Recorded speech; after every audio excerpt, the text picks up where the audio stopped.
پیارے بچوں، ایک دفعہ کا ذکر ہے کہ ایک چور ایک گھر میں داخل ہوا۔ رات کا وقت تھا۔ چور نے دیکھا کہ ایک بوڑھی ایک طرف سو رہی تھی۔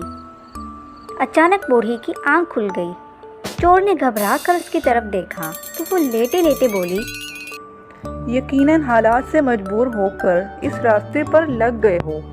الماری کے تیسرے خانے میں ایک تجوری ہے، اس میں سارا مال ہے، تم وہ خاموشی سے لے جانا، مگر پہلے میں نے ابھی ایک خواب دیکھا ہے، مجھے اس کی تعبیر تو بتا دو۔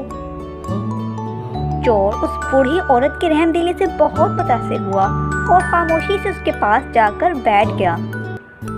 بڑھیا نے اپنا خواب سنانا شروع کیا۔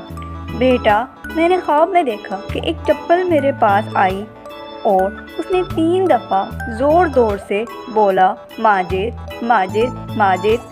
بس پھر خواب ختم ہو گیا اور میری آنکھ کھل گئی، ذرا اس کی تعبیر تو بتاؤ۔ خواب سن کر چور سوچ میں پڑ گیا۔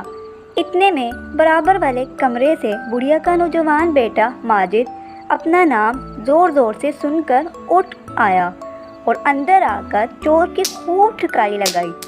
بڑھیا بولی، بس کر دو، اب یہ اپنے کیے کی سزا بھگت چکا ہے۔ یہ سن کر چور بولا، نہیں، مجھے اور مارو تاکہ مجھے آئندہ یاد رہے کہ میں چور ہوں، خوابوں کی تعبیر بتانے والا نہیں۔